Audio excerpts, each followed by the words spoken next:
Hello and welcome to the second episode of IGBC Green Talk Series, Living Green with IGBC, a podcast where we explore the fascinating world of sustainable living, innovative green practices, and future of environmentally conscious design.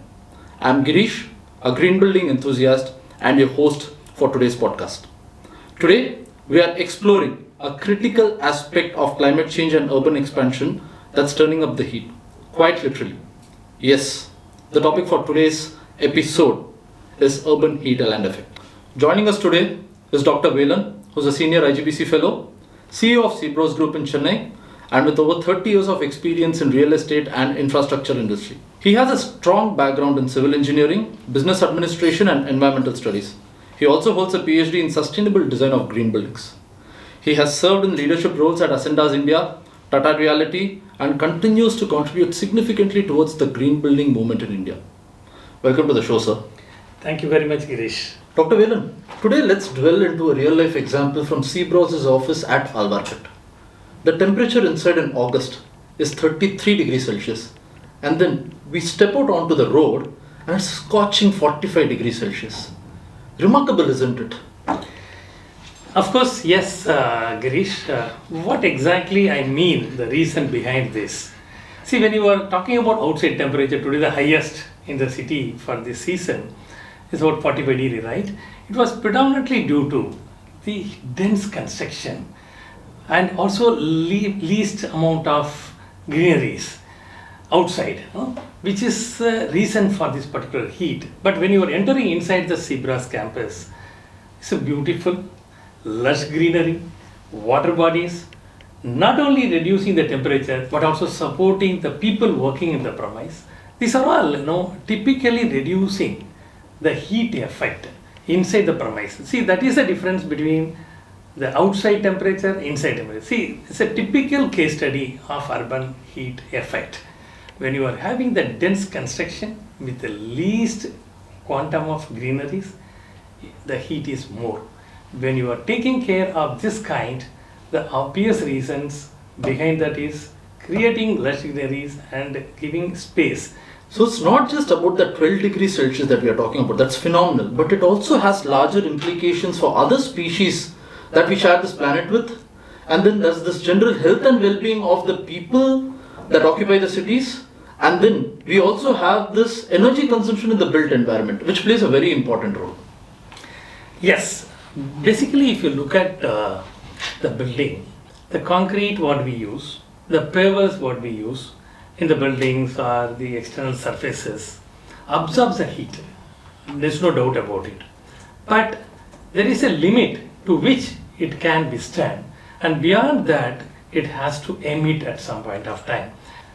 When the heat is emitted from the surface of the materials, along with the sunlight, the direct heat from the sunlight creates together the thermal impact or heat impact outside.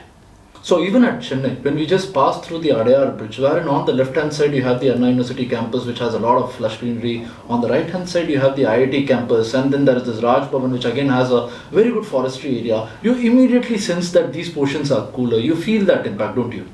Absolutely. There is no question at all, because if you go slightly far away from there, OMR side, Tharamani side, you will find the difference because those are all almost like a concrete structures. If you look at that versus this IIT and other greenery spaces, the typical reason for that is that the green canopy reduces the impact of heat around. So essentially, within a 3-kilometer distance between IIT and Tharamani, we are seeing a temperature difference. This year, the recorded temperature was 40 versus 58, which is significant, 18 degrees Celsius, and that's what we are talking about.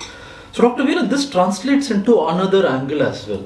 Now an AC operating at 40 degrees Celsius and an AC operating at 58 degrees Celsius, let's say these are same ACs, they're not going to perform in the same way, right? Okay, I'll put a question to you, Girish, like this. You are just placed in a location where it is 40 degrees temperature. You are also placed in a place where it is 58 degrees centigrade. Okay. Right. Which one you prefer? Obviously 40 degrees Celsius. Why so? Probably because I'm used to 40 degrees Celsius, I would be in a position to handle it, but 55 might be a little too much for me. See, the real reason over and above what you said is also it creates fatigue. When you are there in 58 degrees centigrade, you will also get into a kind of fatigue situation because it's not comfortable for you. Similarly, if you look at equipment, air conditioning equipment, when it is at 40 degree, it is run optimally. When you are operating the same equipment at 58 degrees centigrade, it's run beyond its full capacity. The critical point what you have to visualize here is the equipments which are all run, assuming both are the same equipment, at the optimal level, it functions long and failures are limited. Whereas in the other scenario, the failure of the equipment, that is, I can use the same term, the fatigue on that particular equipment at that particular higher temperature is high and the potential of failure is also high. For every 1 degree rise in temperature, or let us say you operate your temperature at 24 degrees Celsius and you decide to operate at 23 degrees Celsius, you have a 4% in escalation in energy consumption. So could the same be applied here as well? This is a good question because at the domestic level, if you look at even at your domestic level, increase, if you set the temperature instead of 24, you bring it to 23 or even bring it to 22. For every degree of reduction in temperature set over there, your operating cost is going to be 4% higher than what you will be using for 24. Right. So if you look at the same scenario in your office premise or any other premise, which is designed for 40 to 45 as you say, and the same AC is because of the urban heat effect, if it is used at 58 degree kind of condition, I can tell you, you are operating in Chennai at Dubai condition. Wow, okay. It means the impact on the equipment is going to be phenomenally higher and the consumption is going to be very high. The possibility of failures are also high. So Dr. Velan, this is not a phenomenon that we just observe in Chennai. This is a phenomenon that we are observing across cities. Mumbai, for example, the temperature differential between IIT Powai and Dharavi is significant.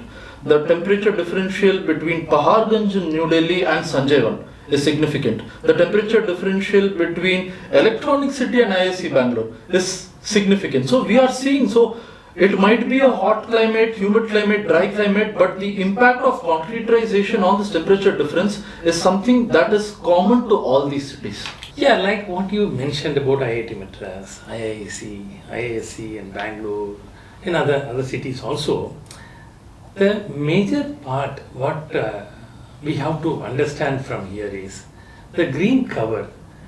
What exactly is provided in all those spaces are the reasons for this temperature control. It's not only in IIT Madras or Bangalore. If you talk about internationally, you talk about Manhattan, we have huge buildings which consumes lots of power for air conditioning, it emits heat and all those things. But the city has a kind of atmosphere which is cooler all through the years. How it is possible? It is possible only because there is a central park over there which has lots of lush greeneries, water bodies. Actually, this is acting like a heat sink. Right. It absorbs all the heat and at the same time the air flowing through the lush greeneries over there creates a cool air or cool atmosphere around the city. These are all significantly making the difference. What you mentioned in India is also applicable to international. Oh, wonderful. So these green pockets essentially also serve as a passive cooling mechanisms for the buildings around it, and as a byproduct, these environments start thriving.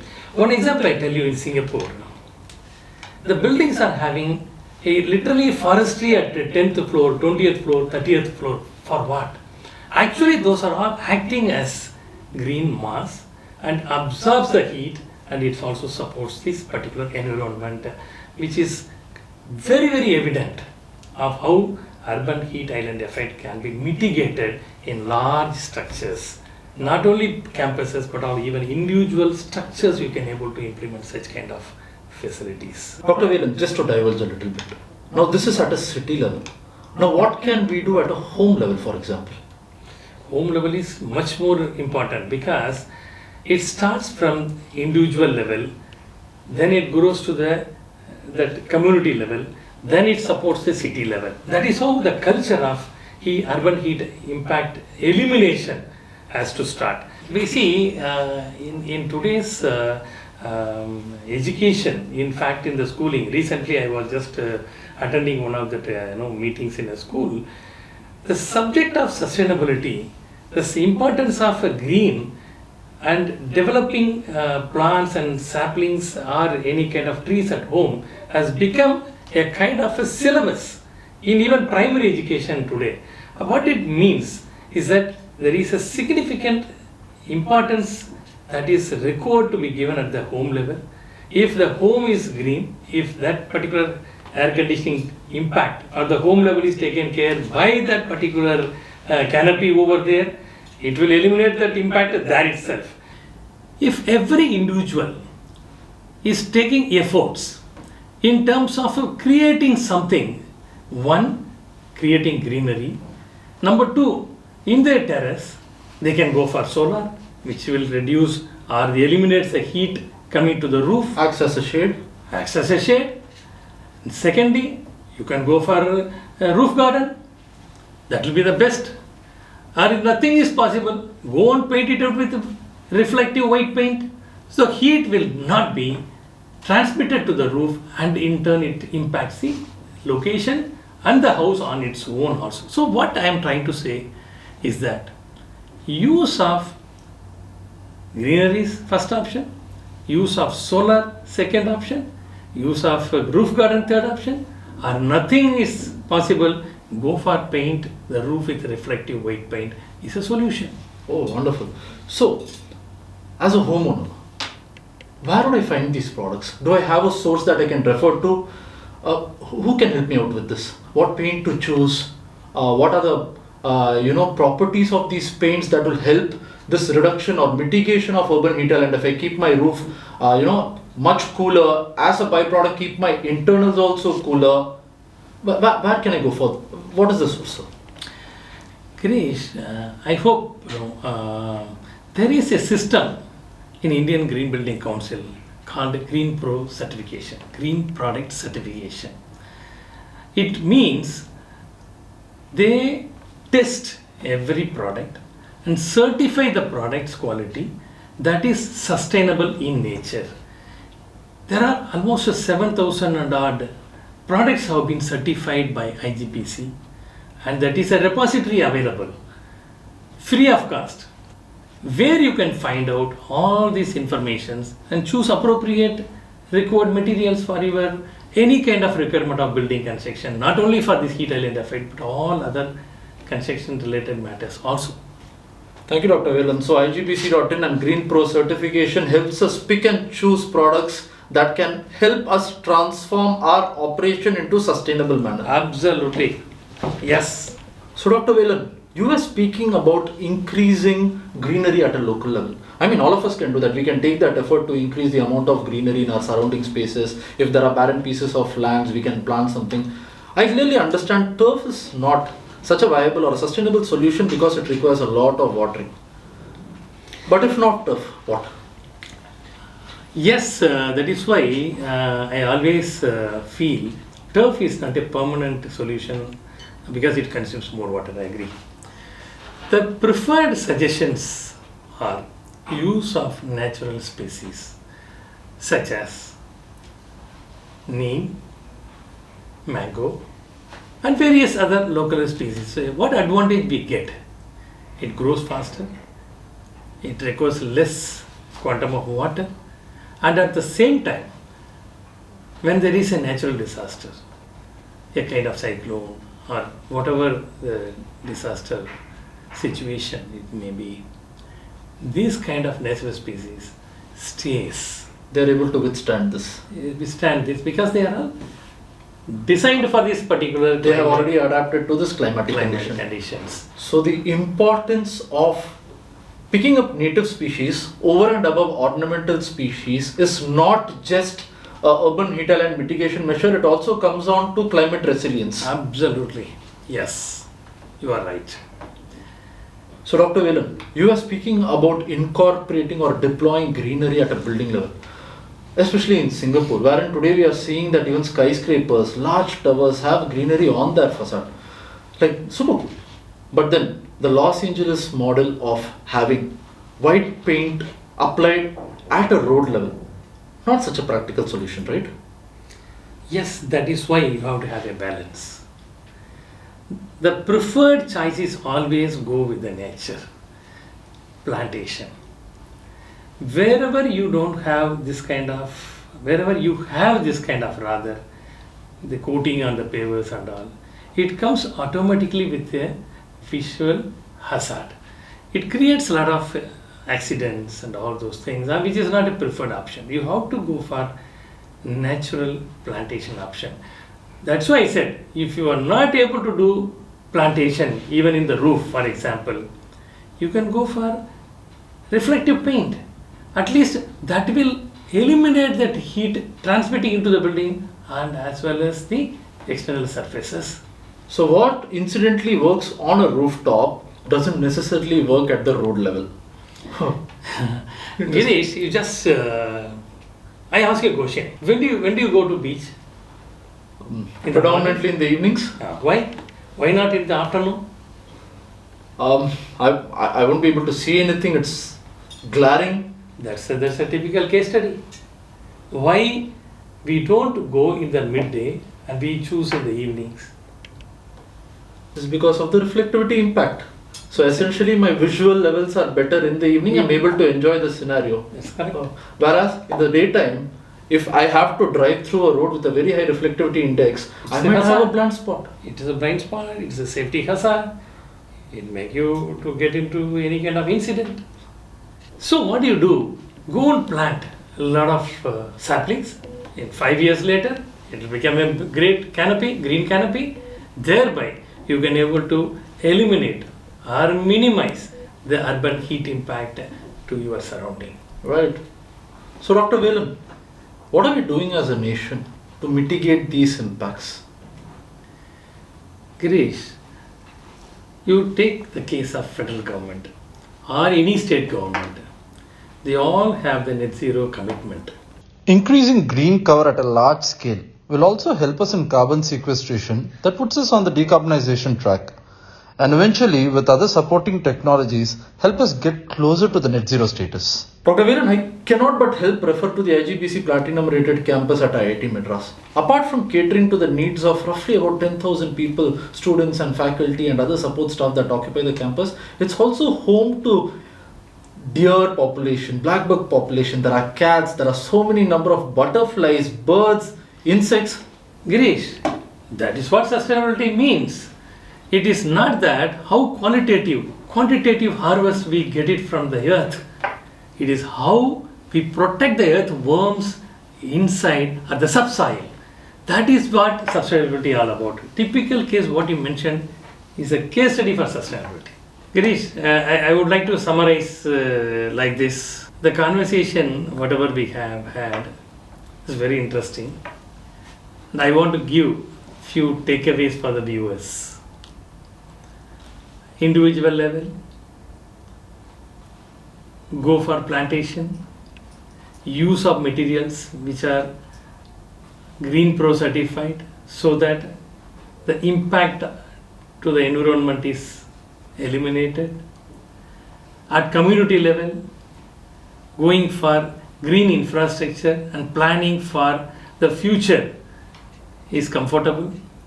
By means of concentrating home level, community level, not only it is giving us the comfort, our living comfort, our well-being of ourselves, but also it is going to help the future generations.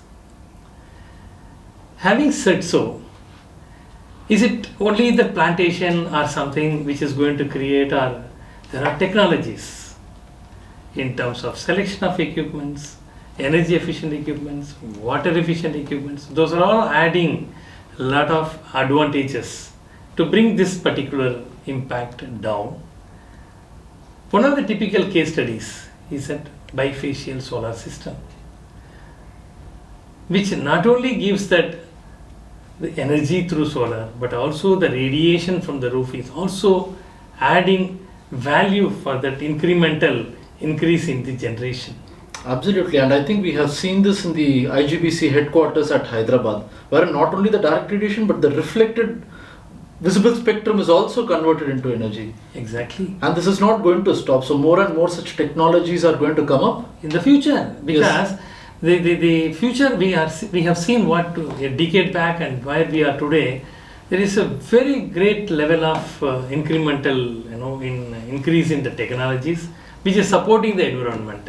So quite obviously we are going to see a lot of initiatives, not only by the federal or state governments but by the individuals, which is going to have a lot of advantages for the future generations in terms of reducing the urban heat impact.